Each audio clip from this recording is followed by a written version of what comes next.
Hi, my name is Nicole, and today I want to talk about motherhood, the uncut version. So, motherhood is beautiful. I love being a mom. I decided to stay home and take care of my kids, but there's some other parts of it that nobody wants to talk about, okay? The bottom line is that motherhood is like you're constantly on the run. You're running from the kids because they're chasing you in the bathroom. You're in the bathroom and they're sitting there like talking about, Mommy, Mommy. Earlier today, I was trying to take a shower and I was sick and tired. Like the last couple days, I said, let me put up a baby gate in the bathroom, in front of the bathroom door, so that I can actually get in the shower without somebody putting toys in the tub, reaching in and trying to touch my leg, or reaching in trying to touch the water and getting their clothes wet because they're dressed, or trying to touch the shower or just all kind of crazy things. So I put up a baby gate just to get away from these babies, and they're like, I have two babies that are 1 and 2. They start screaming at the top of their lungs as if they're somebody beat them or something, because all I did was put up a baby gate to keep them out of the bathroom, and I even gave them toys. It didn't matter. It didn't matter at all. They didn't care.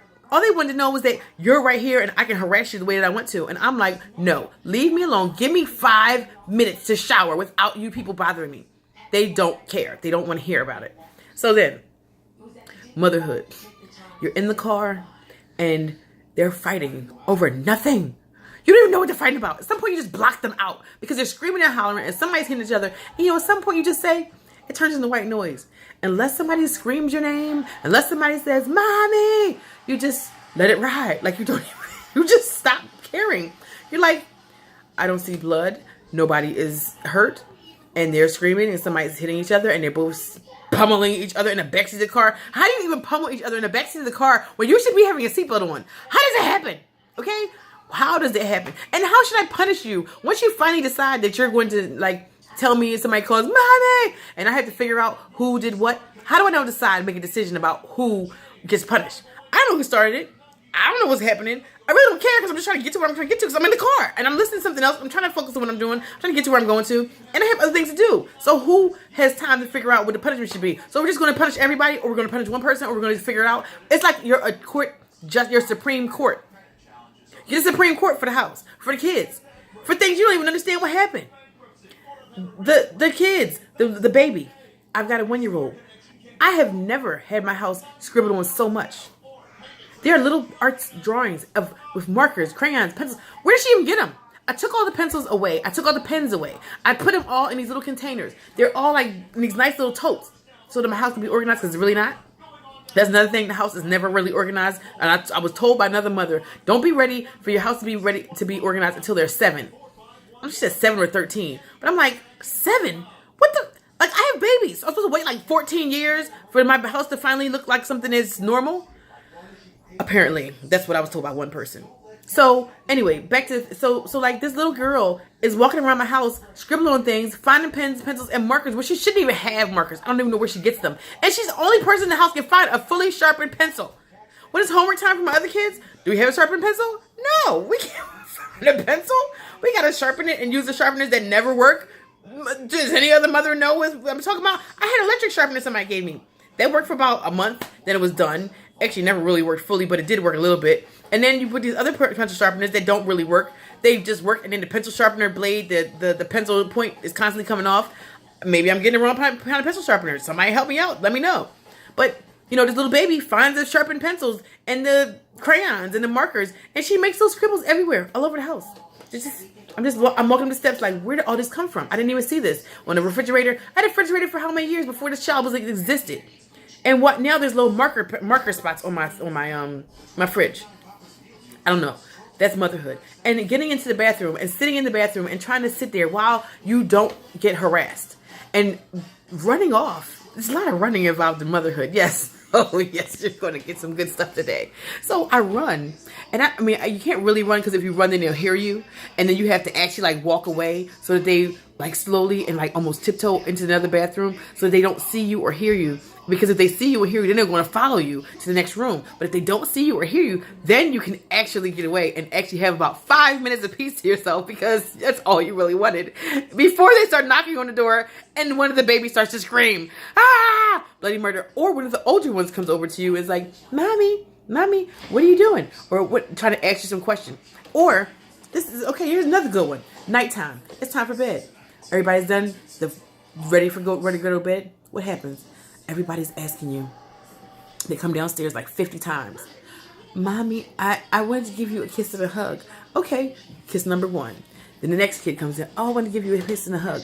Okay, let's do that kiss and a hug. I'm going to give you another kiss and a hug when I come upstairs. But you know what? Let's get one when we're downstairs because I'm on my way up the steps anyway. But let's do that. Then, we're going to do prayer. They want a prayer. We're not upstairs yet. Can we do the prayer when I get up the steps? Okay. No, we're not going to do prayer until I get upstairs. This is every day. Every day. They come downstairs and they're saying the same thing. Then there's some water. I need water. What happened to the bottle? What happened to the bottle of water that you poured upstairs yesterday? I don't know. It's not. It's not here. I don't. Gosh. Then there's. I have to tell you something. It's important because I told him don't come downstairs. This is something important. But this is important. What is it? Looking around. You ain't looking for nothing because there ain't nothing important. Because now you're trying to figure out what you had to tell me, but you thought was so important, and now there was nothing important to tell me. Then homework time. Oh Lord Jesus! I don't know if anybody parents out here can understand homework time. My child's only in second grade. Second grade. We haven't gotten to the advanced anything yet, but second grade. And I want to rip out all of my hair when we do homework sometimes because we did a math problem and then 5 seconds later, the same math problem that you just did 5 seconds ago, all of a sudden you don't know how to do it. But we just did it. And I don't understand how to handle this. There's times where I'm like, I've got to walk away. I tell her, you got to walk away. Just walk away because you just did this problem. You just did it. You did the same. Like let's say it's 10 plus 10. I mean, that's not what she does, but 10 plus 10. Now we've got 20 plus 20. So now you forgot between the time we did 10 plus 10, and now we got 20 plus 20, and you don't remember? How is it possible that you don't remember to do the exact same thing? I just don't understand what happens in the brain of children. And my son, all he has to do is trace letters. I don't know how to trace this letter. It's an X. All you have to do is make 2 lines. He's been making lines since he was like 2, and he's 4. And all of a sudden, he's incompetent to make a line. How do you not know how to make the X? You do know how to make the X. You just don't want to do it because you don't want to do it because you want to watch TV. And let's get on electronics. Electronics. Oh my God. I didn't even let my kids play on electronics until like about a month, maybe 2 months ago, I think, something around there. And they were not like into all these. They liked electronics, but they weren't allowed to do them, so they weren't into them. But all of a sudden, I was like, oh sure, I got a phone with a little more space, so go ahead and download some games and play them. Now we get in the car, they act like it's their right to have my phone to play games on it. And I told my son, do not download all these games on my phone because you're going to give me a virus. Well, I look on the phone. There's like 20 games on my phone. 20 games. Okay? Maybe it wasn't 20. It was 15. It doesn't really matter. The point is, all these games on my phone, I told y'all when it was like 5 or 6 not to put more on my phone. Now all of a sudden there's like 20. Did I not tell you not to put it on my phone? Then I do get a virus. And apparently there's some kind of spyware that my phone is like, ooh, we're going to take this virus away. But now I had to delete all the games except for like 1 or 2. And pray that they don't actually like mess up my phone and hope those aren't the ones giving me a virus. But they just act like this phone is their right. Then they start to crying. Like, you supposed to play this game? No, I said now we're going to have days where you have no technology, no nothing, no games, no phones, no nothing. And it's like, oh, why? Why do I have to do this? I don't understand. And then my 4-year-old just crying for no reason. Like when my daughter was 4, she would just start crying. I'm just emotional roller coaster of just, oh my God, the world's over. And now my son's going through the same thing. And I'm just like, please just leave me alone. Just walk away. And then the lies. Like, okay, there was a lie today about the fact that this person hit this other person. And I knew that the one person was lying about the fact that the other person hit him, okay? Because I could just tell. So I said, well, if she hits you, that means she's going to get beaten. And then all of a sudden I saw my son's eyes like, oh my gosh, I don't really beat my kids. I do pop them here and there. But I don't beat my kids. And so I'm like, well, she's going to get beaten. She's going to get in trouble now. And he stood there like, oh my gosh. And I said, did she hit you? And he was like, no, because he was there afraid that she was going to get in trouble. And I'm like, so now you get punished. So I sent him to go to his room. All I said was, now you go to your room because you just screams. Ah, ah, ah. He's upstairs. How are you mad? Because you just got somebody in trouble for what you did, and you mad and screaming and crying. And he was up there crying. I didn't even say nothing to him. I just left him alone to do his thing. And then the food situation. I got babies who like to throw their food on the floor instead of you eating your food, leaving it on the... No, they want to give me their food to hand it to me. Okay, I know this is normal. I understand this is normal. But it's still annoying because I don't really need you to throw your cup, your plate, your bowl, your spoon, your fork, your leftover food that you don't want on the floor. And I've told these babies like 50,000 times not to do that. But of course they wanted to. They don't care. They can care less about what I'm saying. So it doesn't matter what I say to them because they have their own agenda. They have their own agenda. All the babies have their own agenda. And they're going to work it. Whew. So, I just want to share a few things with you, and there's so much more that I haven't shared with you. And maybe I'll come back to you guys later to talk about this motherhood situation, because you need to hear about Motherhood Uncut. Because the truth is, as beautiful as motherhood is, or fatherhood, or whatever parenthood is, it is also torture.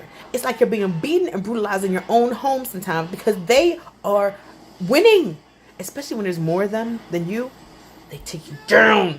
Because they're all trying to wear out your patience to the point where they can get whatever they want from you. And you just have to be worn down to the point where you say, sure, just take the candy. Have candy for dessert. I don't care. Have candy for dinner. I don't care. Whatever you're doing. Yes, sure, whatever. And that's not going to happen most days. But every once in a while, they're sitting there waiting like a soldier sitting there waiting, saying, we're going to get the enemy. Waiting for you to just be so worn down that you're going to say, yes, eat candy all day long. Because that's their ultimate goal. To have candy all day long, every day.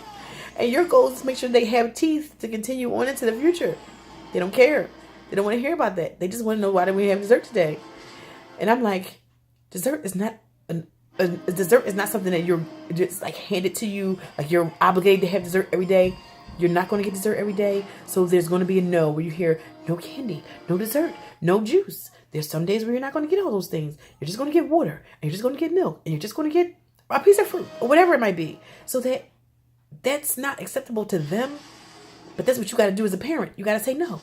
And when you don't say no, they get even worse. They get crazier and they get even nuttier. So if you're not on your game to figure out how to make these children kind of behave, then guess what? They're going to get worse kids. They're going to get even badder, and you're going to have to really pull out your hair. And you're going to be like some people I know that don't even go out to restaurants, and they can't even go outside with their children because their children are so crazy and not well behaved. Okay, I'm sorry. That was enough ranting. I just wanted to share this because all of you people who say you want to be parents, just be aware. This is the false advertising is the baby. The baby lets you think, oh, it's just so beautiful, so cute. Yes, they're beautiful, but they also poop, and they scream, and they manipulate, and they lie. My little baby, she hits her brother. She's 1 year old, and he's 2. And she hits him and she steals his toys. And he hits her and he steals her toys.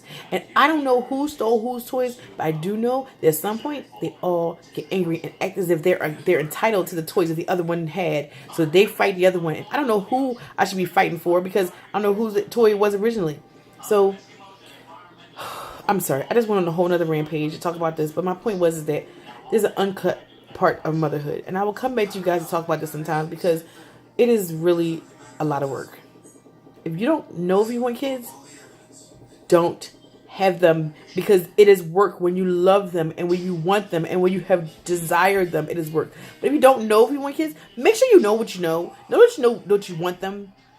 If you don't, you are going to lose your mind.